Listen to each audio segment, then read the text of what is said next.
Señoras y señores, gracias por continuar con nosotros. Tenemos en el día de hoy en nuestra entrevista central a Ulises Rodríguez, director general del Centro de Desarrollo y Competitividad Industrial, mejor conocido como Proindustrias. Y santiaguero orgulloso. Santiaguero y Así es. cibaeño orgulloso. Sí, Aguilucho. sí. Sí, muy bien. No, pero claro, he abonado todos los años. Esas aclaraciones son totalmente innecesarias. Eso se Aguilucho. cae de la mata. No, y tú dices aguilucho, ya define todo lo otro. Bueno, es así sí. Y abonado fijo al play, sí. Bien. Ulises, bienvenido. Bienvenido. Bien, muchas gracias. Muy buenos días. Le ha tocado la competitividad en un tiempo difícil, complicado para el mundo de hoy. ¿Cuál es la situación que tenemos? ¿Cuáles son las proyecciones que el país tiene como para recuperarse, salir a pelear? Sí, muy bien. Como señalabas, Percio, nos toca en un momento difícil, el momento de la pandemia. Yo era legislador, salí el año pasado, en el 16, y recuerdo cómo estábamos discutiendo nosotros el tema del estado de emergencia y cómo se aprobaba y se extendía y se pensaba siempre que íbamos a salir en poco tiempo, pero no fue así y todavía estamos discutiendo el tema.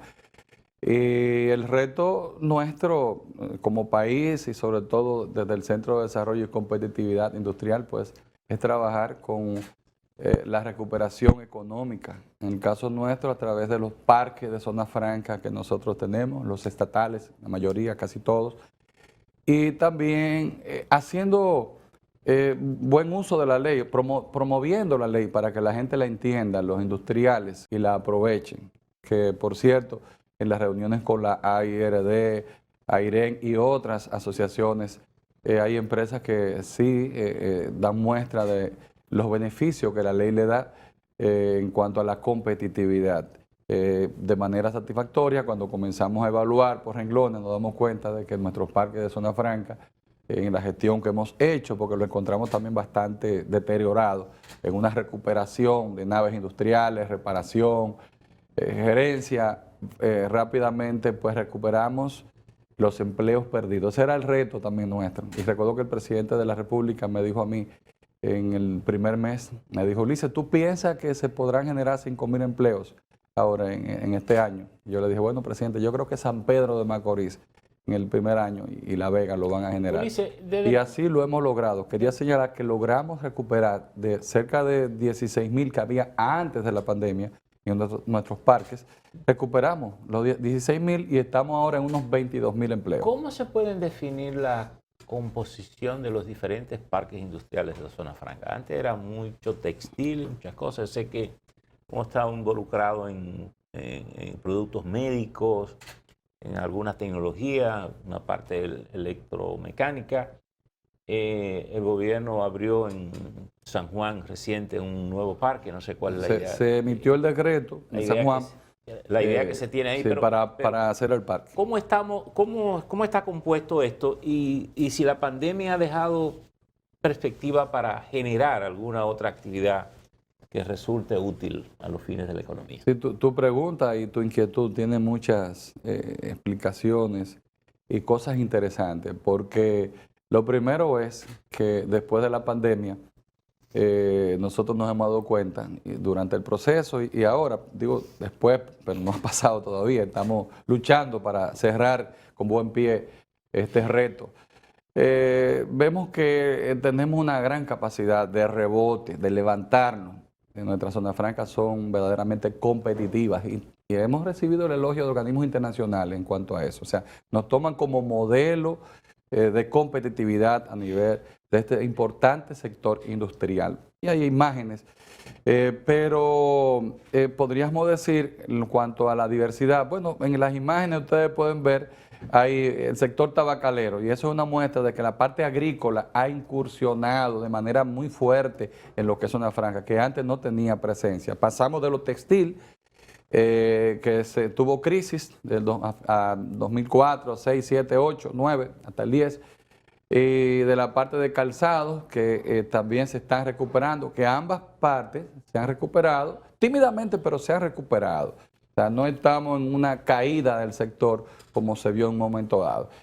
También tenemos un crecimiento de los dispositivos médicos para hospitales, desechables, materiales gastables en los hospitales. Un crecimiento ha sido extraordinario realmente de los ¿A dónde dispositivos estamos médicos. exportando esos productos médicos que la mayoría se hacen aquí en la zona de Itabo? Sí, a Estados Unidos, a Canadá y a Europa también. Y algunas partes de la región. Hay un asunto de unas exportaciones que se anunciaron en esta semana de que estábamos exportando aguacate y otro tipo de cosas Sí, por ahí, a los países árabes. Por ahí voy, porque decía que después de ver, y con la pregunta que hacía don Percio, de cómo se ha diversificado, porque estamos ante una diversificación del sector de la zona franca. Entonces, de esa parte textil, calzado, pasamos a los equipos médicos, pero nos encontramos que en los parques de Proindustria, por ejemplo en San Pedro, hay una zona franca de joyas que crece cada mes y cada año. Joyas de alto nivel. También tenemos a la gente de Pirulín con el cacao dominicano, usando ya, fruto de gestiones que se hicieron en aduana, desde la gestión pasada de gobierno hasta esta, donde se usa el cacao dominicano ya en productos que se exportan como materia prima. Entonces, tenemos la industria del tabaco, que es una de las que mayor crecimiento ha experimentado durante la pandemia y en principio y en lo que va de año.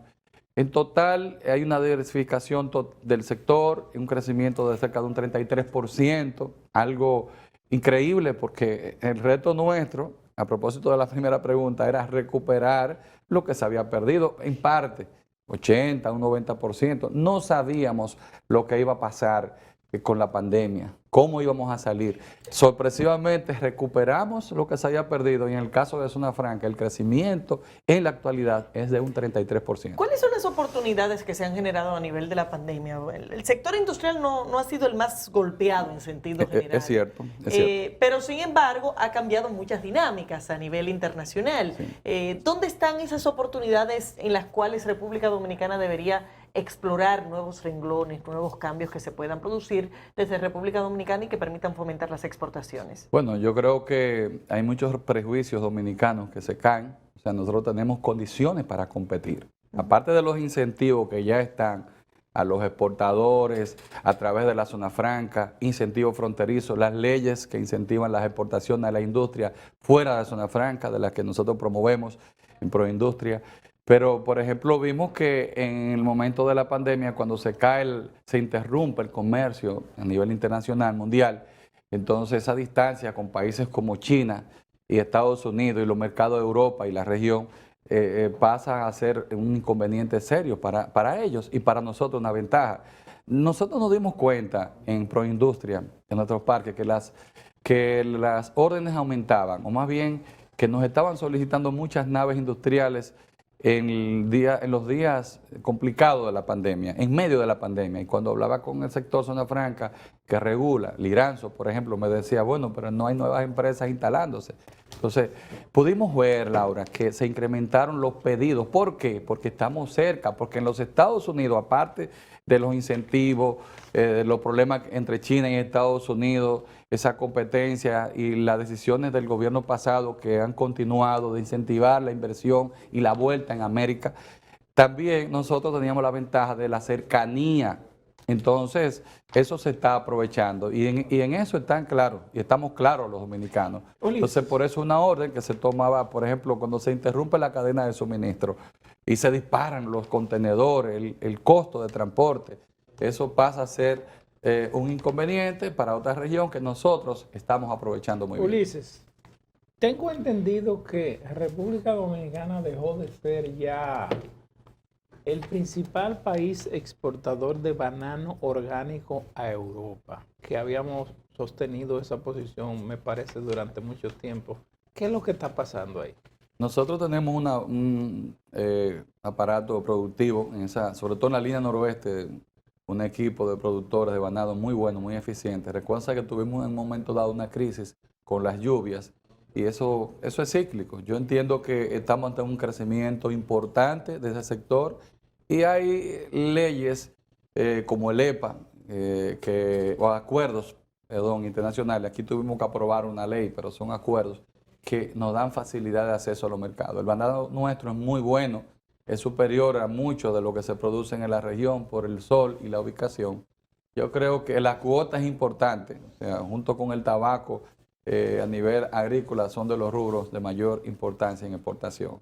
Hay ciclos, pero eso es parte de los riesgos que tiene la agricultura. Ulises, ha mencionado lo del cacao y he escuchado opiniones de los japoneses definir el cacao dominicano como una materia prima básica de excelente calidad.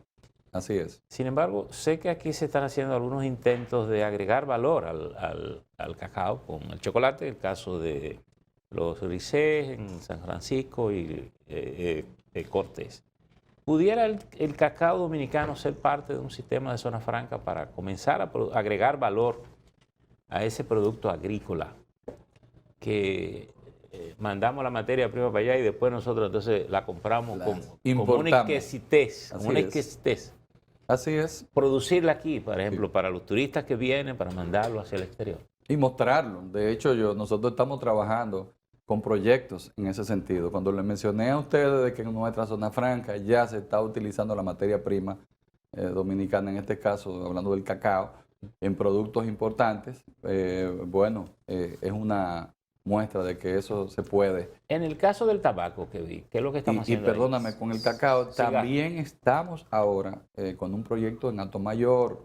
De hecho, nos sentamos, nos lo presentaron. Quiero que ustedes vean la caja y la presentación de la exquisitez del dulce, el cacao ya procesado, que está listo para producirse aquí. ¿Qué está haciendo Proindustria? Le estamos facilitando una nave industrial a ese proyecto que ya se ha discutido mucho y que tienen unos inversionistas y un grupo de dominicanos que se han preparado fuera fabricando chocolates, que ya es cuestión de poco tiempo para que ustedes se les invite y conozcan. ¿Pudiera haber una estrategia con algunos productos agrícolas para meterlo al sistema de zona franca? Bueno, sí. Es que no ha mostrado el tabaco. Sí, el tabaco ya se cacao, metió fuertemente. ¿El ron pudiera ser un producto de exportación, sobre todo que somos...? Sí, de hecho, lo que hay que hacer es incentivarlo. Tenemos parques donde se produce ron y se exporta. De ron que se produce básicamente Oliver y Oliver, por ejemplo, está en Hato Nuevo, aquí, y es en una zona franca. Pero entiendo tu inquietud. Debe de ser una política más agresiva. Por ejemplo, en La Vega nos hemos dado cuenta que nos están solicitando los exportadores de vegetales. Ya no el vegetal en cerones, como decíamos en el campo, y como lo preparaban en Moca y se prepara en otro sitio, o en saco, o el tabaco, igual, no.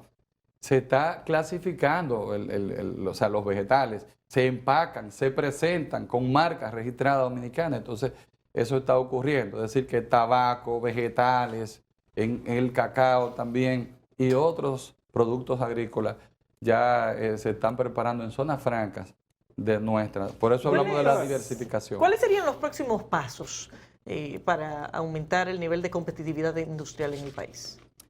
Buena pregunta, Laura, y casi me salvas aquí, porque si no, Circe me mata, porque ella me dice que hablemos más, no solo de la zona franca, sino también de la ley de Proindustria, que es la ley de competitividad industrial. Y en este año, quiero aprovechar para decirle que se promulgó la modificación a la misma. Y es una ley que... Y que extendió los incentivos. Sí, y es correcto. Y que nosotros vamos a lanzar próximamente el programa Regístrate y Califícate en Proindustria para que puedas aprovechar los beneficios de la ley que están enfocados en esa dirección, en mejorar la competitividad industrial en la República Dominicana.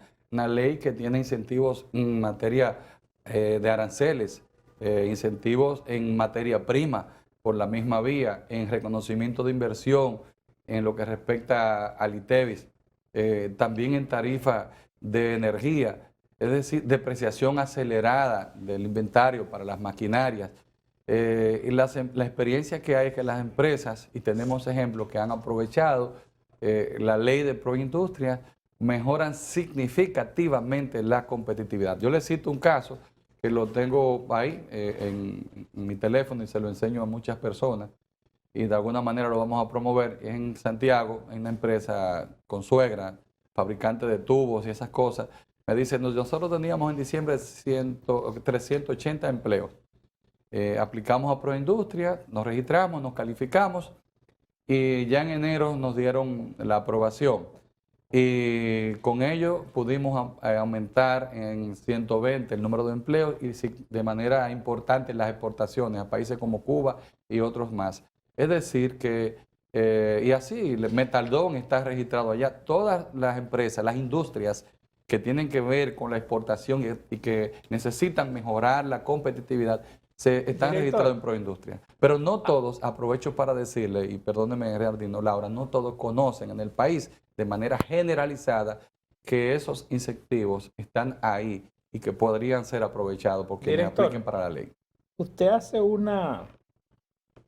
yo diría una apología de la modificación de la ley de competitividad. Sin embargo, nosotros tenemos una situación, la denunciaron el año pasado, la habían denunciado antes, incluso tuvimos un embajador inglés que la denunció en 2 ocasiones, que uno de los problemas que nosotros teníamos para las inversiones precisamente era las trabas burocráticas que tenían, a las que tenían que someterse, la cantidad de pasos que tenían que dar para poder instalarse, los sobornos, los pedidos de gente que se metía en el sector para obstaculizar si no le pagaban dinero.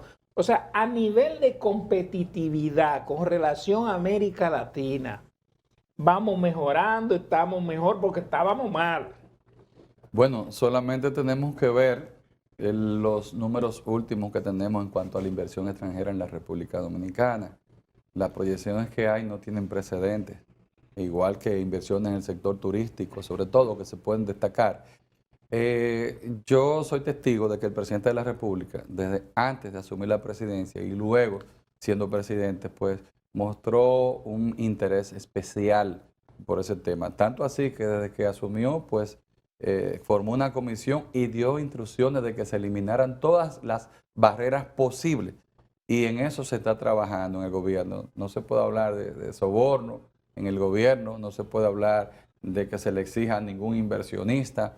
La verdad que en la actualidad hay muchas facilidades, hay más garantías y hemos avanzado de manera significativa en lo que tiene que ver con la competitividad, el desmonte de trabas, la facilidad, el apoyo y la confianza que hay en este momento en la República Dominicana para invertir. La idea de burocracia cero. Ese es un... Está dentro de esa... ¿Es un sueño o es un objetivo alcanzable en...?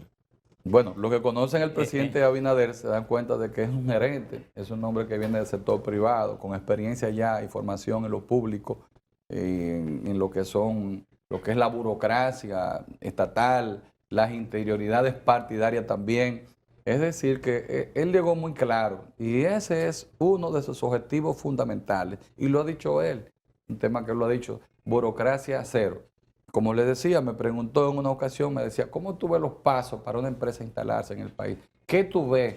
¿Qué inconvenientes hay? ¿Qué piensan las personas que trabajan con los inversionistas y todo? Y bueno, entonces es un tema que se ha discutido con seriedad y en el que estamos avanzando, porque mucho de eso era falta de voluntad. No, pero ha demostrado ser difícil en el pasado. De hecho, no es la primera vez que se hace un esfuerzo de simplificación de trámites en el país. Cada gobierno ha venido con su propia versión de esa iniciativa. ¿Por qué en esta ocasión debería ser distinto? Bueno, porque hay más voluntad, porque este es un gobierno que se caracteriza por una mayor transparencia, por una mayor vocación de servicio, un presidente que trabaja 16, 17, 18 y más. Bueno, yo diría que más, porque a veces he recibido mensajes de él hasta la 1 y algo de la mañana. Es un hombre que está trabajando incansablemente y los funcionarios pues también se ven obligados y nos vemos obligados a trabajar igualmente, imitando la labor que hace el presidente. Yo creo que es un asunto de voluntad. La experiencia, le doy mi opinión personal con los años que yo tengo en política, que fui legislador, pasé por el Congreso. Si no hay voluntad, no importa que tú estés preparado. Es un tema de que la decisión se tome Ulises, y que se ponga el ejemplo desde la cabeza. ¿Voluntad o visión? Es que la voluntad va acompañada de una visión. Si tú te enfocas bien, si tú conoces la problemática, y por eso le hablaba ahorita, en principio, le dije, tenemos un presidente economista que se preparó, que pasó por un proceso de formación antes de llegar a la presidencia. Recuérdense que el presidente trabajó con inversionistas extranjeros. El presidente tuvo una experiencia muy grande, amplia en el sector turístico de muchos años y conoce bien cuáles son las cosas que se daban los engaños, las estafas a través de equipos, de grupos que operaban mafias en diferentes sectores. Entonces, ¿qué es lo que busca el inversionista en un país, en una nación, para instalarse? Busca confianza. Además, recuérdense que el presidente, desde que asume la presidencia de la República, tomó decisiones, nombra a doña Milagros Ortiz Bosch en la Comisión de Ética, la señora está clara, a Miriam Germán en la Procuraduría General de la República. Finalmente en perspectiva, ¿eso sería un logro para el 2022?